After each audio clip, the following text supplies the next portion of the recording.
maalin maalmaha ka mid ah anigoo ku guda jira shaqadayda caadiga ah bukaan ayaa ii yimid wuxuuna igu soo galay xafiiskayga kadibna waan la hadlay bukaanka laakiin ma uusan hadlaynin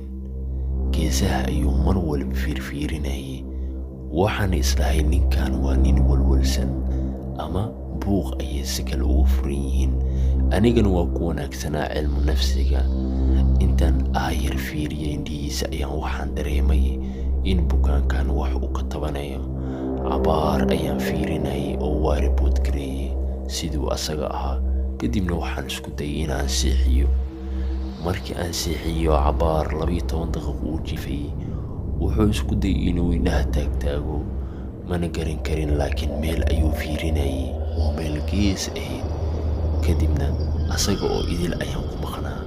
kadibna waxaan dareemay inuu naf bixi rabo cabaar marka aan fiiriyay ayaan waxa arkay wax weyn oo 3 indho leh in ay daaqada ka soo galeen kadibna isla asagii ayaa mar aan soo yara fariisay haddana wuxuu igu yiri waxaas ayaa mar walba idhaba kadibna cabaar ayaan ka yara qurquray wax walba oo ii sheego markii aan dhameeyay qoraalkii aan dhameeyay haddana isla indhihiisa ayaan fiiriyay waxaan u maleynayay in uu been sheegay kadibna markaan waxaan hubaa ninka asaga oo dhan inuu bedelnaa waxaan dareemay in daaqada la soo gali rabo kadibna asaga oo idil ayaa isbedelay aniga aad iyo aad baan u yaabay oo maanta idil waan fiirinay wejigiisa xataa mar wuxuu isku bedelay nooc kale kadibna aniga mar walba waxaan isku dayay in bukaanka aan la hadlo oo aan fiiriyo wuxuu u baahan yahay wax kale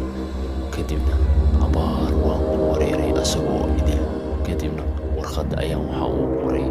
maalinka labaad isoo laabo si aan jawaab waafi ah ku siiyo markii uu baxay oo xaafadiisa u tagay ayaan ka qaatay nambarkiisa si aan u waco markiina waan wacay oo waan la hadlay wuxuu ii sheegay in wixii ay weli daaqadii u taagan yihiin anigana waxaan ku dhahay waxba iswaalin waa fiicnaanaysaa